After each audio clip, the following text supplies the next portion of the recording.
Nasya Kaurelia, Berna Anissa Yulia, Rina Regita Sibuaya, Widalila Hanifah, Dwi Sapitri Nur Hidayah, Adelia Klaren, Raudatul Jana, dan juga Wafik Nadia. Next slide, udah.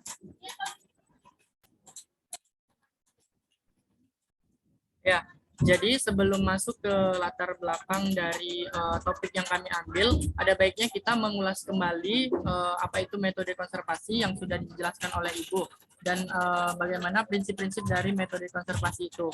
Jadi, metode konservasi itu berasal dari kata konservasi yang mengandung makna pengawetan atau penjagaan usaha menuju ke arah yang lebih baik atau keperbaikan.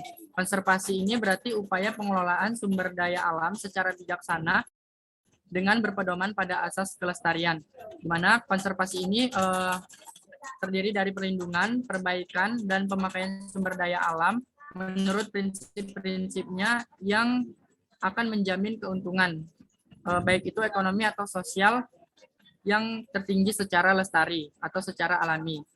Nah, berdasarkan prinsip konservasi berdasarkan Undang-Undang Nomor 5 Tahun 1990 mengenai prinsip dasar konservasi itu terbagi menjadi 3 poin. Yang pertama adalah protection, di mana protection ini merupakan perlindungan terhadap sistem penyangga kehidupan.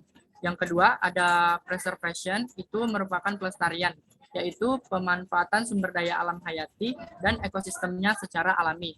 Yang ketiga ada perpetuation atau pemeliharaan atau penjagaan, yaitu menjaga dan memelihara keanekaragaman jenis flora dan fauna.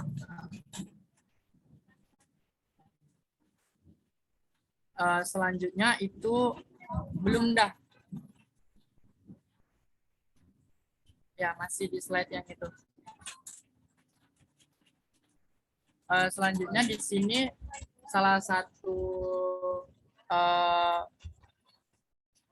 pengendalian hayati secara konservasi ini bisa menggunakan tanaman refugia, di mana refugia merupakan berbagai jenis tumbuhan atau tanaman yang dapat mengundang atau menyediakan musuh alami seperti predator dan parasitoid.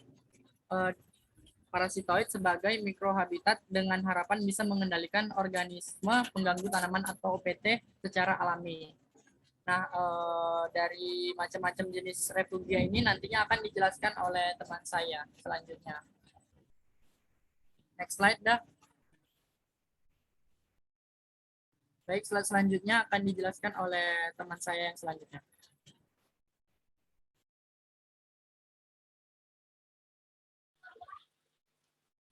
Baik, latar belakang yang pertama, di Indonesia sendiri merupakan negara agraris yang lebih dari 10% mata pencariannya itu ada di sektor pertanian. Kebutuhan bahan pangan pokok masyarakat di Indonesia salah satu pokok penting yang dibutuhkan. Salah satu dan kebutuhan pangan adalah tingginya jumlah pertumbuhan penduduk dan peminatnya. Di Indonesia sendiri, produktivitas pertanian setiap tahun selalu mengalami penurunan, tidak terkecuali dengan tanaman padi. Budidaya tanaman padi, satunya adalah serangan 0% dapat menyebabkan kerusakan produksi lahan sebesar 18%. Selanjutnya akan dijelaskan oleh teman saya.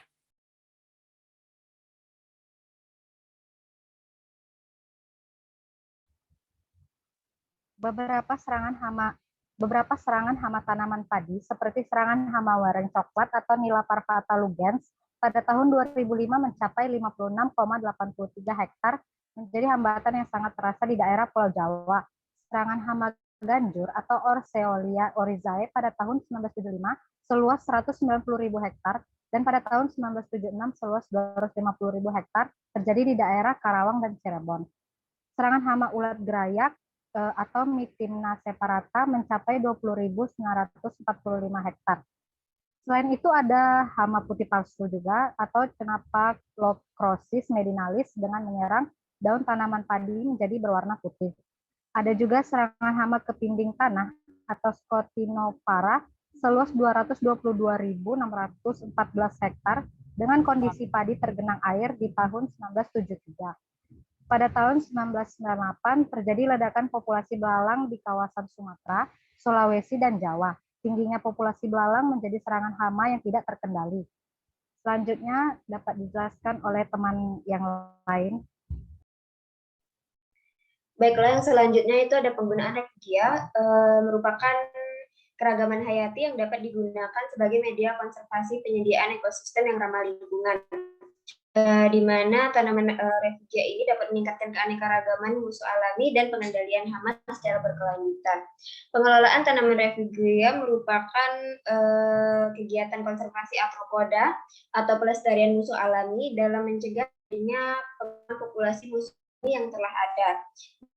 Menarik serangga baru melalui pendekatan sistem tanam beraneka ragam. Kemudian pengelolaan habitat serangga dengan tanaman refugia juga dapat menjaga keseimbangan ekosistem sebagai tempat berlindung dan menyediakan nektar bagi serangga yang bermanfaat seperti predator, kompetitor, parasitoid yang mampu mengurangi serangga hama di lahan pertanian. Kemudian kelimpahan serangga terjadi pada saat musim tanaman berbunga karena terdapat kelimpahan pakan serangga. Nektar dan serbuk sari memiliki daya tarik tersendiri untuk menarik kehadiran serangga yang menguntungkan dalam proses penyerbukan. Selanjutnya akan dilanjutkan oleh Wafi.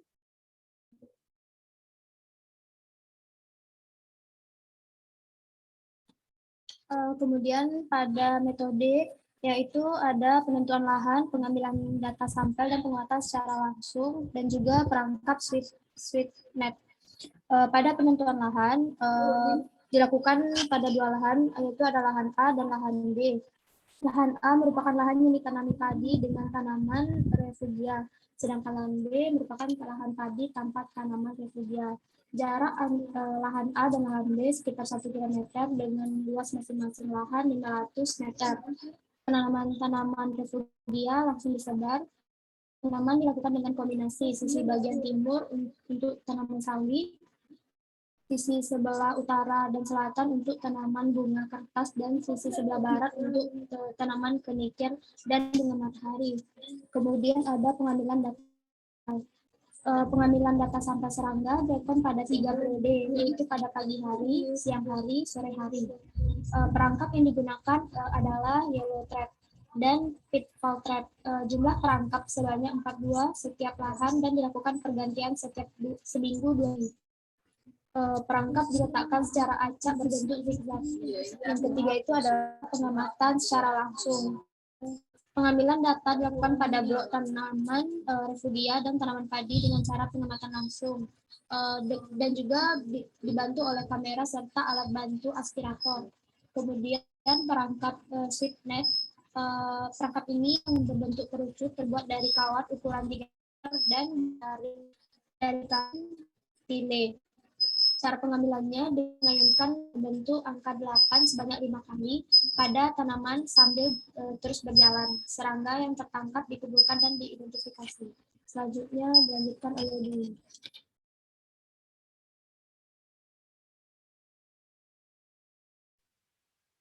Selanjutnya ada tiga metode lagi. Yang pertama itu adalah kuning atau sering disebut dengan yellow trap. Perangkap ini digunakan untuk mendapatkan serangga yang aktif terbang di malam hari. Kemudian perangkap ini berwarna kuning dengan dilapisi lem, ditempelkan pada kayu ukuran 2 meter dan ditancapkan ke dalam tanah. Kemudian perangkap yang selanjutnya itu ada perangkap lampu atau light trap.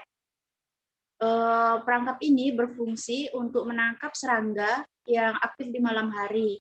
Penggunaan panel surya yang dimodifikasi dapat menyerap cahaya matahari untuk digunakan pada malam harinya. Di bawah lampu diletakkan nampan yang berisi air untuk menampung serangga yang tertangkap. Kemudian untuk selanjutnya itu ada perangkap atau pitfall trap. Perangkap ini dikhususkan dalam menangkap serangga yang berjalan di atas permukaan tanah. Perangkap dari wadah plastik seperti gelas yang dimasukkan ke dalam lubang tanah dan diisi yang diisi oleh air sebanyak 100 ml dan sabun cuci sebanyak 5 ml. Slide selanjutnya akan dijelaskan oleh rekan yang lain.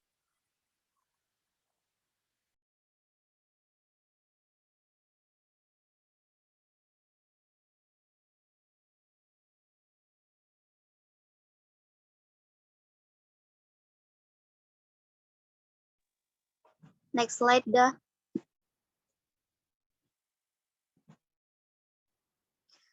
Slide selanjutnya ada hasil dan pembahasan. Pada gambar terlihat grafik yang menunjukkan populasi dari musuh alami pada lahan A, yakni lahan yang menggunakan refugia, dan ada lahan B atau lahan tanpa menggunakan refugia. Serangga musuh alami ini dapat berupa predator dan juga parasitoid, di mana di lahan A ditemukan sebanyak 2.245 individu dan 868 individu musuh alami terdapat di lahan B. Hasil pengamatan ditemukan beberapa serangga yang populasinya cukup tinggi di lahan A, seperti pada famili Formicidae atau semut itu terdapat sebanyak 787 individu. Lalu pada famili Conagrionidae terdapat 320 individu. Pada famili Coccinellidae terdapat 218 individu, dan pada famili Staphylidae terdapat 249 individu. Berdasarkan hasil pengamatan menunjukkan komposisi jenis musuh alami dari kedua lahan, baik lahan A dan lahan B, terdapat kesamaan dan juga perbedaan. Seperti yang terlihat pada grafik ini bahwa ada beberapa famili dari musuh alami yang hanya terdapat di lahan A, tetapi tidak terdapat di lahan B. Untuk jumlah total hama target yang ditemukan di lahan A itu sebanyak 321 individu, sedangkan untuk lahan B sebanyak 563 individu hama, yang menunjukkan bahwa tanaman refugia dapat menurunkan atau menekan jumlah populasi dari hama target. Selanjutnya akan dijelaskan oleh Wildalila Hanifah.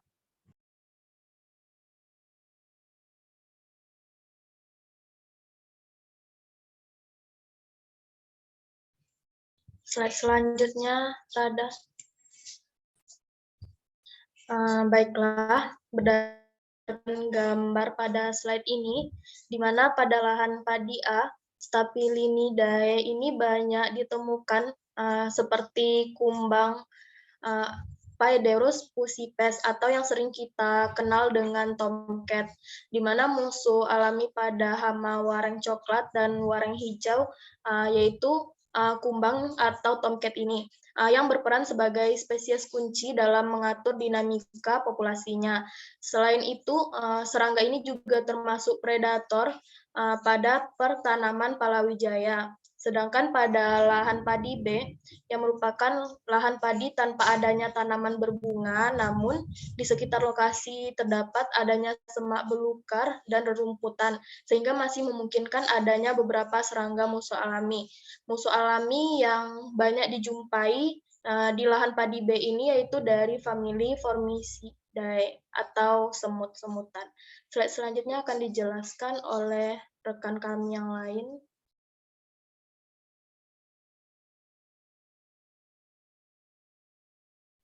Oke, baik.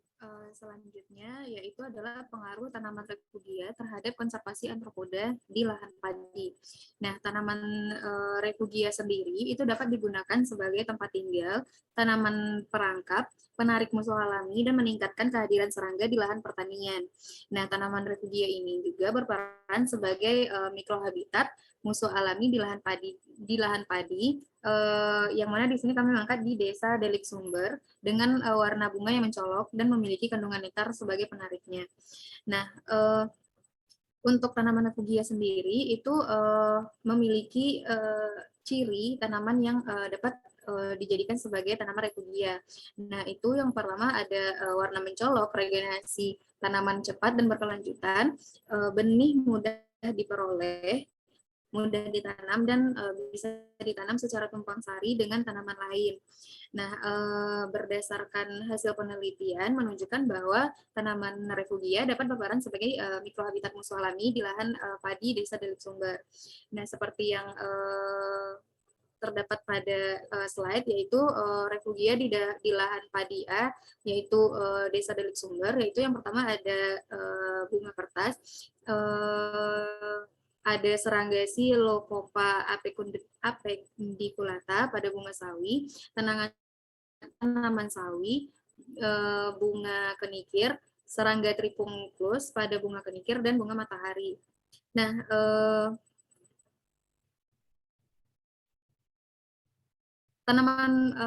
sedangkan tanaman sawi dapat menarik serangga Lepidoptera seperti E. boisdovaliana dan berperan sebagai tanaman perangkap karena ditemukan serangga yang berperan sebagai hama seperti Pilotrechtra sp dan Striolata. Nah, berdasarkan hasil perhitungan indeks keanekaragaman yang menunjukkan bahwa nilai pada lahan refugia dan tanpa refugia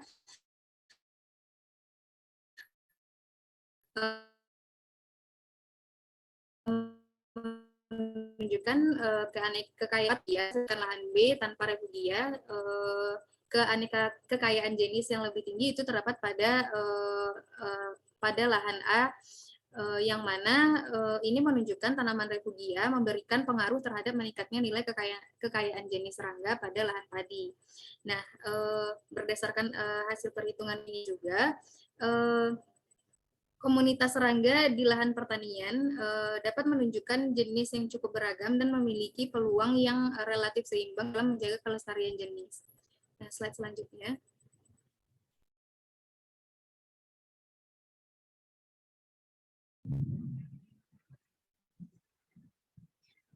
Baik, selanjutnya ada kesimpulan. Adapun kesimpulan dari jurnal kami ambil adalah yang pertama, metode konservasi merupakan usaha untuk memanfaatkan musuh alami yang sudah ada di lapangan atau pertanaman dengan cara memanipulasi lingkungan sedemikian rupa agar perannya dalam menekan populasi hama dapat ditingkatkan. Selanjutnya, berdasarkan hasil pengamatan disimpulkan bahwa tanaman refugia sebagai media konservasi arthropoda musuh alami di dalam A sebanyak 2.245 individu dan dapat menekan populasi hama lebih rendah di lahan A sebanyak 321 individu dibandingkan pada hama di lahan B sebanyak 563 individu. Dan tanaman berbunga berpengaruh terhadap indeks keragaman jenis serangga sebesar 0,142 yang tergolong rendah dan indeks kekayaan jenis serangga sebesar 9,34 yang tergolong dalam kategori tinggi. Demikianlah presentasi dari kami. Saya kembalikan ke moderator. Ya, baiklah. Terima kasih kepada rekan-rekan saya di kelompok 3 yang sudah memaparkan hasil diskusinya. Untuk itu, selanjutnya kita akan memasuki sesi tanya-jawab, di mana di sini ada 2 sesi. Sesi yang pertama itu 3 pertanyaan dan sesi yang kedua 3 pertanyaan juga. Bagi teman-teman yang memiliki pertanyaan kepada kelompok kami, silakan raise hand. Yang pertama boleh Olivia Rifani. Baik, terima kasih Wanda. Baik, saya izin bertanya kepada kelompok 3. Tadi ada mengenai tanaman refugia. Jadi apakah ada ketentuan waktu untuk penanaman tanaman refugia pada tanaman padi? Kemudian tadi juga terdapat beberapa jenis tanaman refugia. Apakah jenis apakah dari tanaman refugia itu yang sangat berpengaruh terhadap pengendalian hama? Terima kasih. Baik, mungkin untuk pertanyaannya bisa dituliskan ulang di kolom chat box ya, Olin. Terima kasih atas pertanyaannya. Untuk pertanyaan yang kedua, dari Rika Safitri. Baik, terima kasih moderator. Jadi saya ingin bertanya, selain sebagai media pengendalian hayati, apakah terdapat manfaat lain yang diberikan oleh tanaman refugia apabila ditanam di sawah? Terima kasih. Terima kasih Rika. Mungkin untuk pertanyaannya bisa dituliskan kembali di kolom chat box ya. Untuk yang ketiga itu bisa dari ini Sawitri dan Umi Khori. Ini siapa yang ingin bertanya? Sawitri Wanda. Boleh Sawitri.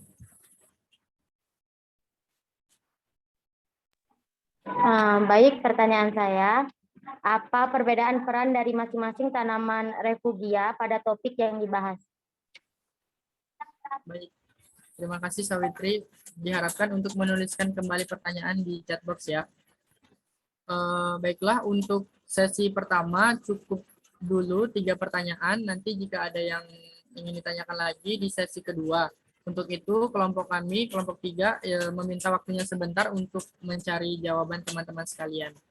Mungkin dari teman-teman kelompok 3, apabila ada yang sudah menemukan jawabannya, bisa langsung saja menjawab pertanyaan dari teman-teman yang bertanya.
Untuk teman-teman juga, apabila sudah menemukan jawabannya bisa Gantung atau HP-nya? Sorry.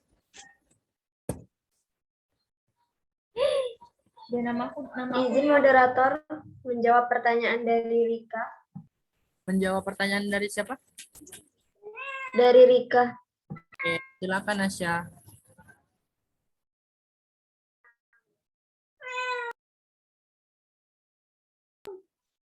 Baiklah, saya akan menjawab pertanyaan dari Rika. Apa saja manfaat yang diberikan oleh tanaman refugia apabila ditanam di sawah selain sebagai media pengendalian hayati? Nah, tanaman refugia sendiri dapat dijadikan mikrohabitat, tempat perlindungan, sumber pakan, atau sumber daya lain bagi musuh alami seperti parasitoid, predator, dan serangga yang bermanfaat lainnya. Kemudian dapat meningkatkan keanekaragaman atau diversitas dalam agroekosistem. Kemudian jaring-jaring makanan pada agroekosistem menjadi lebih kompleks dan menunjang terciptanya stabilitas ekosistem. Dan yang terakhir itu dapat menciptakan sistem pertanian berbasis konservasi. Mungkin untuk teman-teman lain yang ingin menambahkan, persilahkan. Baik, terima kasih Nasya. Bagaimana kepada Rika? Apakah jawabannya bisa di... Izin menambahkan, Wanda. Boleh? Baiklah, adanya refugia ini juga dapat membantu menjaga kelembapan tanah di sekitarnya, serta juga dapat menahan penguapan dari tanah. Selain itu, refugia ini dapat memperindah lahan pertanian dengan warna-warni bunga yang amat cantik, sehingga nantinya dapat dijadikan objek wisata atau agrowisata. Terima kasih. Bagi teman-teman yang lain, apakah ada yang ingin menambahkan lagi? Bagaimana Rika Sapitri, apakah sudah jelas jawabannya? Anissa mau nambahin ya? Izin menambahkan sedikit, Yanda. Pemanfaatan refugia ini juga dapat mengurangi biaya usaha tani untuk pengendalian hama, yang mana biasanya untuk membeli insektisida atau zat kimia dengan menggunakan pemanfaatan refugia ini, itu dapat mengurangi biaya usaha tani juga, sehingga keuntungan petani dapat meningkat dan lingkungan juga terjaga dari zat-zat yang berbahaya.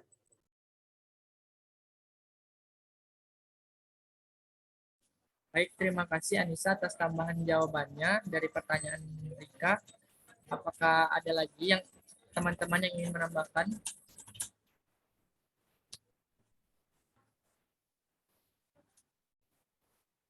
Baik, jika tidak ada, mungkin bisa lanjut untuk rekan-rekan kelompok 3 menjawab pertanyaan dari teman-teman yang selanjutnya. Dipersilakan. Izin menjawab pertanyaan Olin, moderator. Baik, Reni. Untuk pertanyaannya tadi, untuk tanaman refugia, apakah ada waktu atau ketentuan kapan harus ditanam dan ditanam di tanaman padi? Dari berbagai jenis tanaman refugia ini, jenis apa yang paling ampuh untuk dijadikan pengendalian hama? Jadi jawabannya, waktu tanaman refugia ditanam pada pertanaman padi diusahakan pada saat di pinggiran guludan. Hal tersebut diperkirakan saat tanaman padi baru mulai tumbuh, maka refugia sudah mulai berbunga, sehingga dapat menyediakan makanan untuk serangga dari alam, dan padi dapat terhindar dari beberapa serangan hama tanaman. Penanaman diusahakan berjajar memanjang di luar area tanaman utama dan tidak terlalu rimbun, karena dikhawatirkan mengundang hama tikus. Selain itu, letaknya juga sejajar dengan sinar matahari, sehingga tidak menutup atau mengganggu penyerapan sinar matahari bagi tanaman utama. Nah, mungkin dari teman-teman yang lain yang ingin menambahkan. Baik, terima kasih Reni. Mungkin di sini aku ingin menambahkan sedikit ya. Jadi untuk waktu penanaman tanaman refugia yang baik itu seharusnya tanaman refugia itu ditanam sebelum tanaman utama itu ditanam. Jadi sebelum padi itu ditanam di sawah, seharusnya refugia itu sudah harus tumbuh. Jadi nanti waktu tanaman refugia ini menghasilkan bunganya dengan warna-warna yang menarik, sehingga predator-predator ataupun parasitoid itu hinggap ke tanaman refugia. Jadi untuk fokusnya para serangga ataupun predator ini tidak fokus ke tanaman utama, melainkan tanaman refugia itu sendiri, karena dengan warna-warna yang menarik dan kelebihan-kelebihan refugia yang tadi sudah dijelaskan juga. Mungkin untuk waktunya itu sih Olin.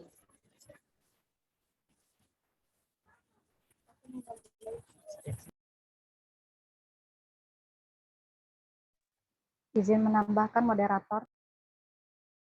Iya, Rina.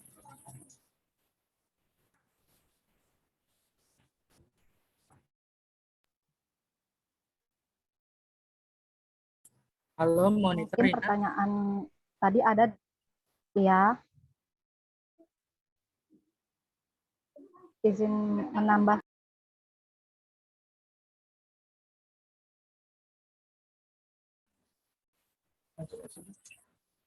monitor Rina.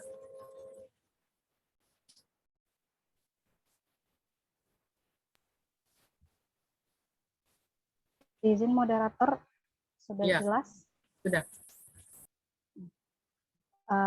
Izin menambahkan tadi mungkin pertanyaan dari Olin ada dari berbagai jenis tanaman refugia ini, jenis apa yang paling ampuh untuk dijadikan pengendalian hama?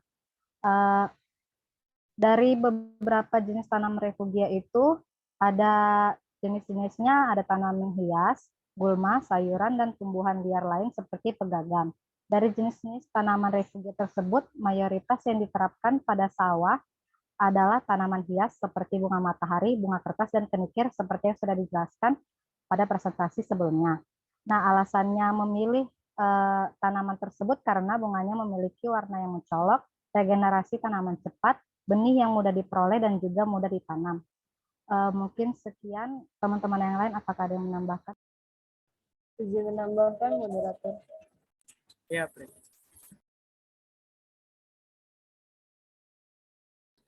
Ya, terkait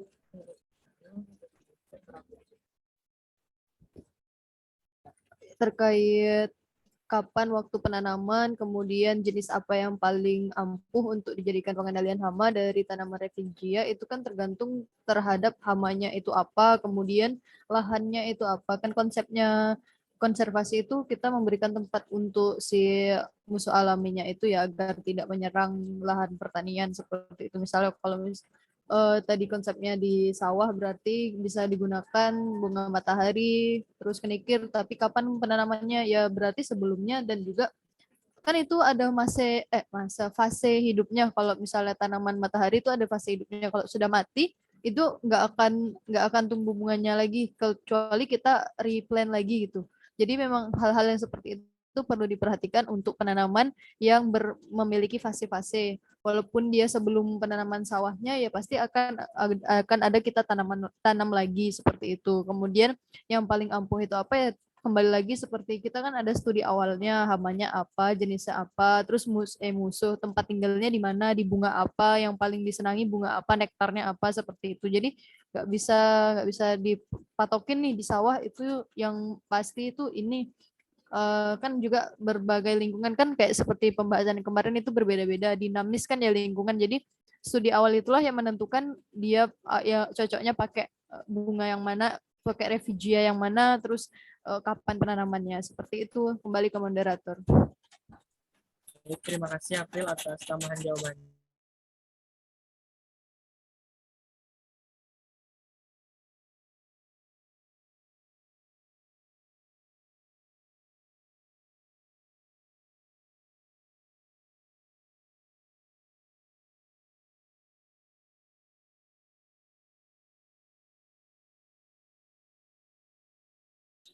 Sudah jelas.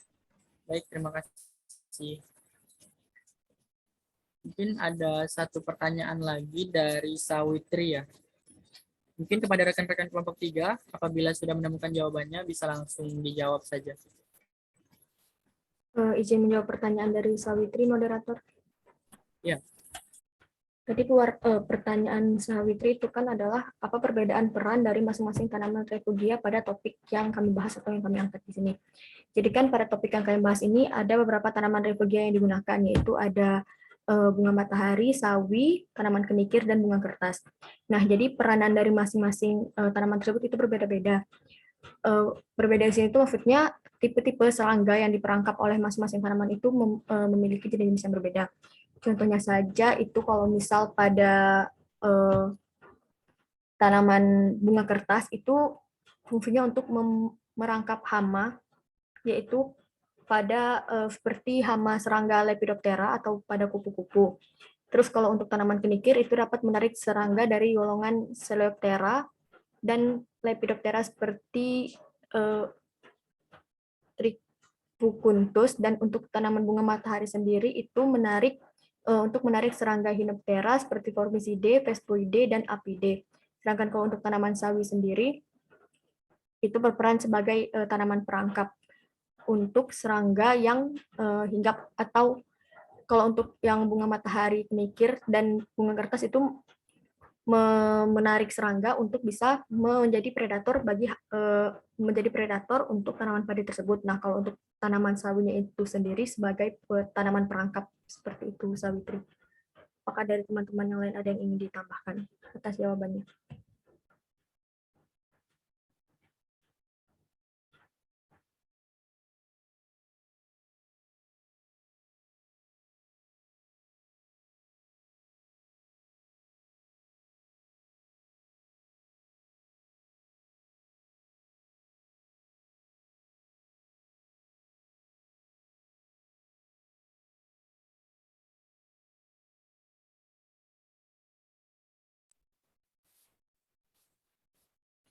Jika tidak ada, bagaimana Sawitri atas jawaban yang sudah dijawab oleh Rada? Apakah sudah jelas dan bisa diterima?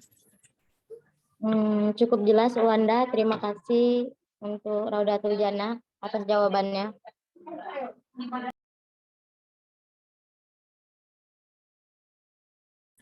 Baik, terima kasih.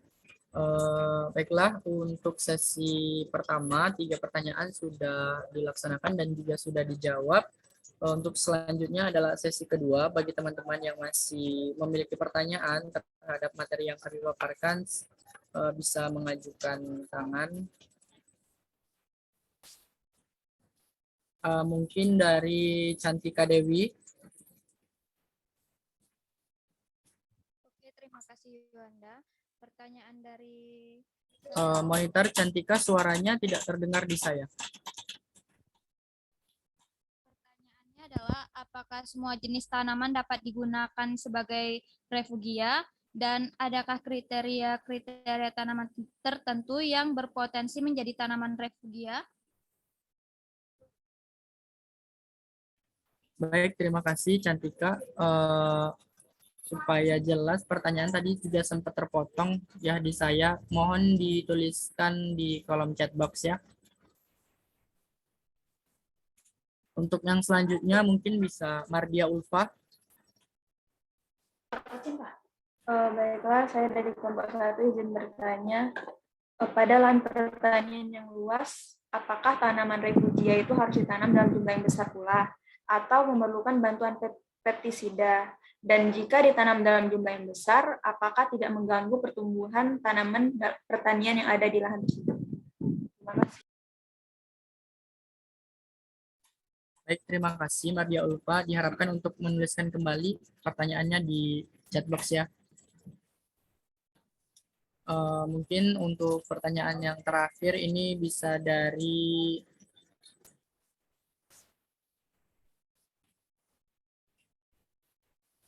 boleh Ulan Aprilia. Terima kasih moderator, izin bertanya. Penggunaan Maaf Ulan, suaranya di saya terlalu kecil.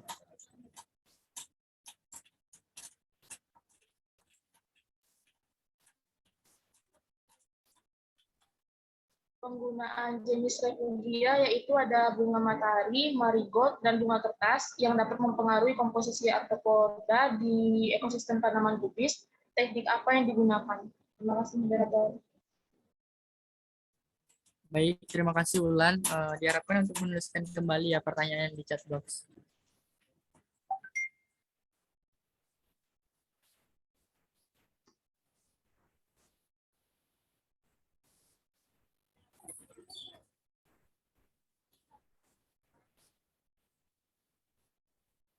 Karena sudah 3 pertanyaan, mungkin untuk sesi kedua ini cukup pertanyaannya.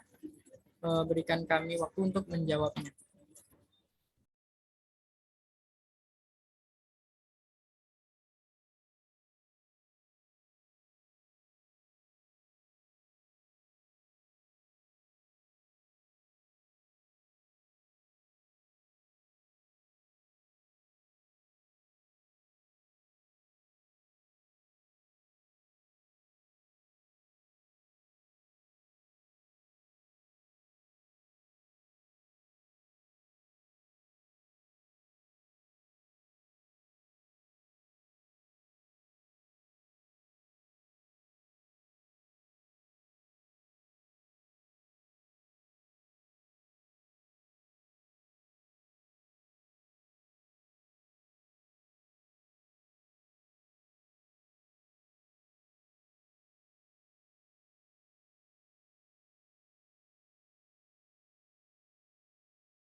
Izin moderator menjawab pertanyaan Wulan. Iya, silakan Wafik. Tadi pertanyaannya penggunaan jenis refugia, yaitu ada bunga matahari, marigold, dan bunga kertas yang dapat mempengaruhi komposisi arthropoda di ekosistem tanaman hibiscus. Teknik apa yang digunakan? Untuk teknik yang digunakan itu ada border plan, di mana pengamatan arthropoda herbivore dan musuh alami, predator dan parasitoid, serta polinator menggunakan sweep net dan aspirator. Border plant merupakan tanaman yang dijadikan sebagai tanaman pinggir di mana tanaman ini ditanam di pinggir atau di tepi tanaman budidaya.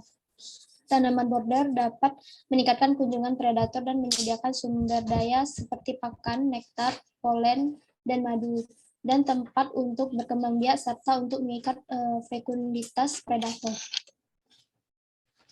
Terima kasih.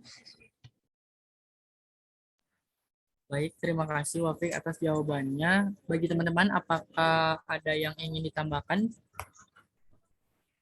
Izin menambahkan moderator. Boleh. Jadi untuk teknik border plan sendiri itu juga digunakan untuk tanaman yang biasanya membutuhkan banyak cahaya matahari. Dengan metode penanaman di sepanjang batas plot, jadi semua jenis tanaman dapat ditanam selama tanaman tersebut tidak bersaing dengan tanaman lain untuk mendapatkan cahaya matahari dan juga nutrisi. Metode border plan ini juga dapat meningkatkan kesuburan tanah karena biasanya cabang-cabang tanaman yang telah ditanam tadi akan dipotong secara berkala sehingga hingga ketinggian 1 meter, yakni ketinggian yang diinginkan, untuk digunakan, yang kemudian hasil dari pemotongan itu digunakan sebagai pupuk hijau. Atau bisa juga memotong bukan hanya di bagian cabangnya tetapi di daun-daunnya. Begitu saja moderator. Baik, terima kasih tambahannya Brena. Bagi teman-teman yang lain, apakah ada yang ingin tambahkan lagi?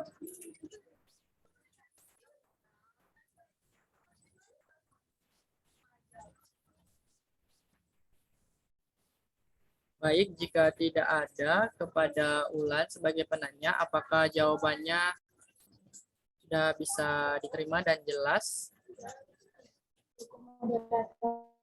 Terima kasih waktu yang Brena atas jawabannya. Baik, terima kasih.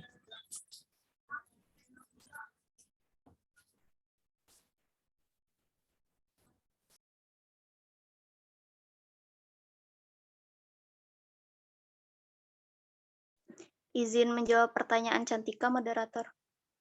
Ya, silakan. Untuk pertanyaan Cantika tadi, apakah semua jenis tanaman dapat digunakan sebagai refugia, dan adakah kriteria-kriteria tanaman tertentu yang dapat berpotensi sebagai tanaman refugia? Jadi pada dasarnya tidak semua jenis tanaman itu dapat digunakan sebagai refugia. Dan memang ada beberapa kriteria-kriteria tertentu pada tanaman yang berpotensi menjadi tanaman refugia. Di antaranya yang pertama itu biasanya tanaman refugia ini memiliki warna bunga serta aroma yang mencolok sehingga disukai oleh serangga musuh alami baik itu predator maupun parasitoidnya. Lalu selanjutnya tanaman yang berpotensi sebagai refugia juga tidak boleh disukai oleh hama utama atau hama targetnya. Misalnya pada PPT di sini kan itu diambil dari lahan padi. Yang padi itu biasanya kan tanaman musuh hama targetnya itu kan biasanya wereng dan musuh alaminya biasanya kumbang. Nah, tanaman refugianya itu yang kalau bisa yang tidak disukai oleh si hama wereng itu, tetapi disukai oleh si musuh alami atau si kumbang itu, sehingga nantinya populasi dari musuh alami itu dapat menekan populasi dari hama target, yakni wereng tadi.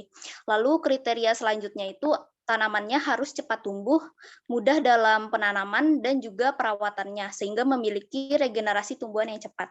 Mungkin jika ada teman-teman yang ingin menambahkan, dipersilakan.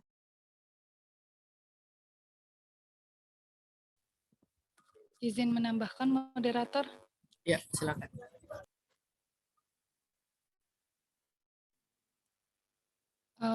Untuk yang dibilang Brena itu udah benar. Terus kriteria tanaman yang dapat dijadikan sebagai tumbuhan refugia diantaranya itu tanaman harus ditanam dari biji tanpa pindah ke tanam. Yang kedua, tanaman memiliki nilai ekonomis bagi petani.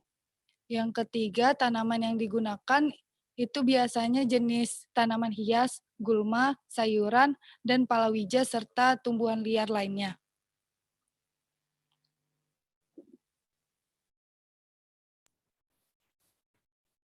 Saya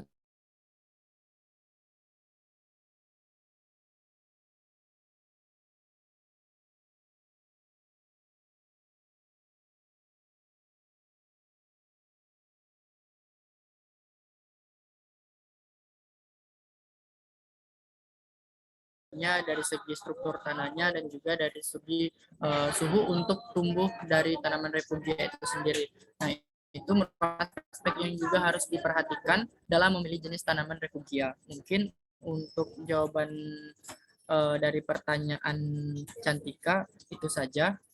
Bagaimana Cantika? Apa bisa diterima? Sudah jelas? Sudah jelas. Terima kasih Brena, Adelia, dan Yuanda. Terima kasih kembali.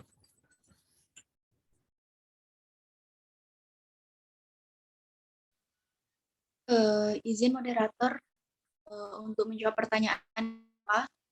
Ya, silakan.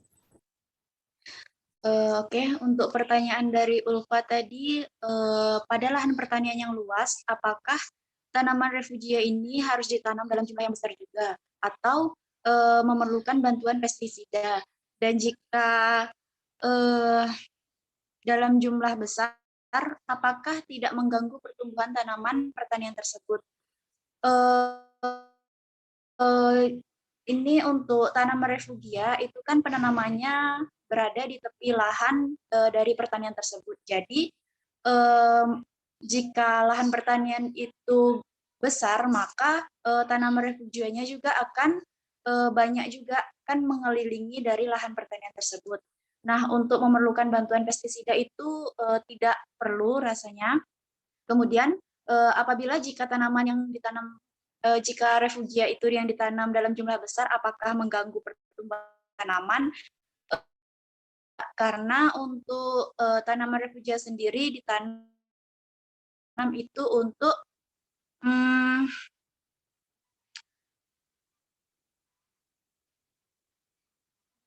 mohon maaf, jika tanaman refugia ini dalam jumlah banyak, maka tidak mengganggu lahan pertanian.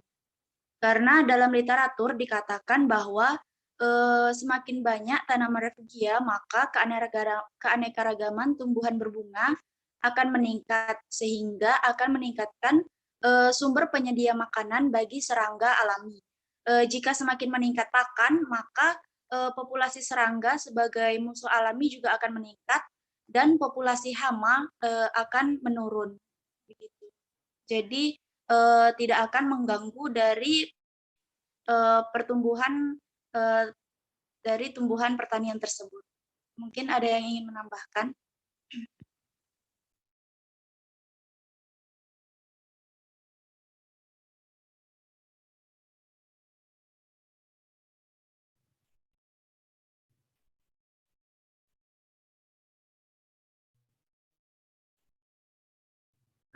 Izin menambahkan moderator. Ya, silakan. Baik, tadi pertanyaannya Ulfa, pada lahan pertanian yang luas, apakah tanaman refugia harus ditanam dalam jumlah yang besar juga? Nah, tadi juga sudah dijelaskan kalau untuk penanaman refugia itu juga ada tata caranya, dan semakin luas ya tentu jumlah tanaman refugia yang ditanam juga meningkat menyesuaikan dengan luas lahan dari lahan pertaniannya. Nah, tadi juga disampaikan oleh Dwi, tanaman refugia ini ditanam di pinggir lahan. Nah, jadi jika lahannya meluas, ya jumlah tanaman refugia yang akan ditanam itu juga meningkat. Nah, apakah memerlukan bantuan pestisida? Itu tergantung karena jika itu ketika hama yang akan dikendalikan dengan ketika sudah ada tanaman refugia, namun hama di lahan itu masih ada, dan jika memang diperlukan itu tidak apa-apa, tapi dengan intensitas dengan penggunaan yang tidak berlebihan. Karena jika benar-benar membutuhkan, tapi sebaiknya tidak digunakan, karena jika dengan refugia saja hamanya sudah menghilang, ya sebaiknya tidak digunakan pestisida.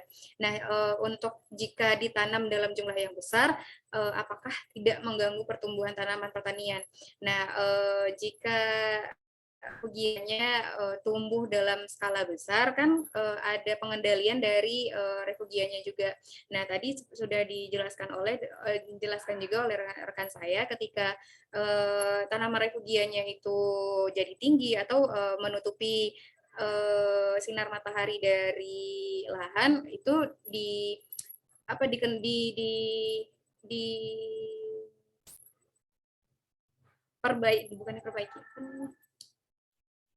dikendalikan juga untuk pertumbuhan dari refugianya. Jadi kalau untuk mengganggu sepertinya tidak, karena dari refugianya sendiri itu sangat menguntungkan bagi lahan pertanian juga, begitu.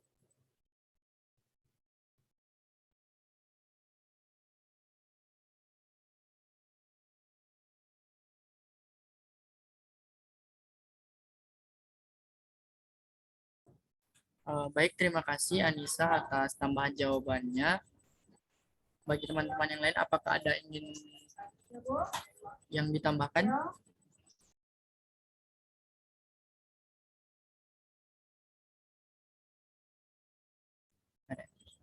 Jika tidak ada, mungkin itu saja jawabannya. Bagaimana, Mardia Ulfa? Apakah sudah jelas dan bisa diterima? Baiklah, terima kasih kepada Dwi dan Anissa. Jawabannya sudah jelas. Terima kasih. Ya, baiklah. Terima kasih teman-teman yang sudah bertanya pada sesi kedua ini. Dengan berakhirnya sesi tanya jawab sesi kedua ini, maka berakhirlah presentasi dari kelompok 3 yang membahas tentang metode